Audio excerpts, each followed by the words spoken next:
एक बादशाह ने एक दिन इस ख्वाहिश का इजहार किया कि महल में इतने सारे अक्लमंदों के साथ एक बेवकूफ़ को भी होना चाहिए जो कि सबके लिए तफरीह का बाइस हो।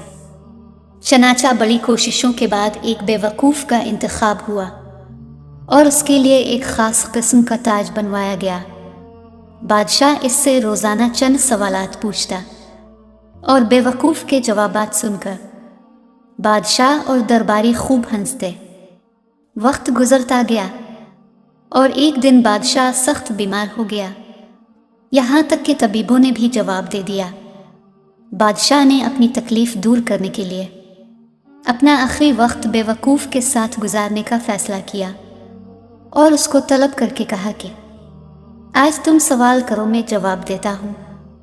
बेवकूफ़ ने सवाल किया, आप अपनी मौत के बाद कहाँ तशरीफ़ ले जाएंगे? बादशाह ने जवाब दिया, अपने मालिक के पास। बेवकूफ़ का अगला सवाल था, आप वहाँ कितने दिन रहेंगे? बादशाह ने कहा, हमेशा हमेशा के लिए। बेवकूफ़ ने पूछा, फिर तो अपने वहाँ अपने आराम और क़याम के लिए बेहतरीन इंतज़ाम किया होगा। बादशाह इस सवाल पर हैरान हो गया और जवाब दिया, नहीं, मैंने तो कोई इंतज़ाम नहीं किया। बेवकूफ़ ने अपने सर से बेवकूफ़ी के ताज को उतारकर बादशाह के सर पर रखते हुए कहा, गुस्ताखी मुआफ़, मेरे से ज़्यादा आप इस ताज के हकदार हैं।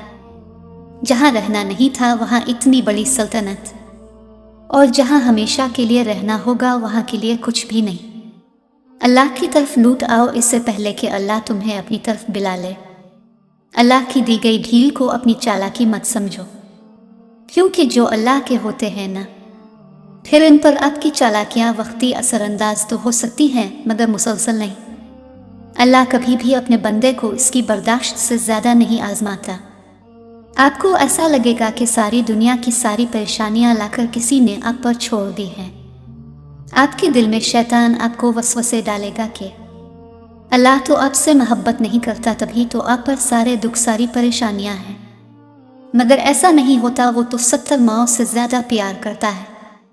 जब एक बच्चे को छोटी सी चोट पहुंचती है तो सबसे ज़्यादा तकलीफ़ माँ को होती है। जब एक माँ के प्यार में इतनी शिद्दत पाई जाती है तो वो तो 70 माओं से भी ज़्यादा प्यार करता है अपने बंदे से। भला वो कैसे अपने बंदे को किसी भी दुख तकलीफ़ में अकेला छोड़ सकता है? वो बस तुम्हें आजमाता है, बिल्कुल इसी तरह जैसे एक मिट्टी की ईंट को भट्ठी में डालकर मजबूत बनाया जाता है। जब इंसान दुख तकलीफ़ और आजमाइशों से गुजरता है तो उसे एहसास होता है कि अल्लाह के सिवा कोई भी नहीं जो इसका दर्द सुन सके, अल्लाह के सिवा कोई भी नहीं जो इसके दिल को राहत पहुंचा सके। फिर जब बंदा अपने रब के हुजूर सजदा रेज़ होता है और पुकारता है, मेरे रब, मैं भूल गया था, मैं भटक गया था, मुझे मुआफ़ कर दे, तो इस रब की रहमत जोश में आती है। फिर यहाँ से शुरू होते हैं अल्लाह के महज़ी। अल्लाह फिर आपको आपकी सोच से भी ज़्यादा नवाजता है। आजमाइश कभी भी सज़ा नहीं होती। अल्लाह आजमाइश में तुम्हें तभी डालता है जब उसे लगता है कि मेरे बंदा मुझे भूल चुका है और वो ऐसे रास्ते पर चल पड़ा है जिस पर उसे दुनिया और आखिरत में खसारे के सिवा कुछ भी नहीं हासिल होना। और फिर वो तो 70 माओं से भी ज़्यादा प्यार करता है अपने बंदे से। भला वो फिर अपने बंदे को खसारे में छोड़ सकता है? कभी भी नहीं। हम अल्लाह को भूल सकते हैं मगर अल्लाह हमें नहीं भूलता। अल्लाह हमें आजमाइश में डालने से पहले हमारे लिए आजमाइश से निकलने के वसीले बनाता है, रास्ते बनाता है। और जिसके लिए अल्लाह रास्ता बनाए, फिर क्यों ना सारा ज़माना ही तुम्हारे खिलाफ हो जाए, फिर चाहे सारा ज़माना लाख रुकावटें बनाए, लाख चालें चले, लेकिन अल्लाह की चाल के आगे सब की चालें बेकार हैं, क्योंकि अल्लाह बेहतरीन चाल चलने वाला है।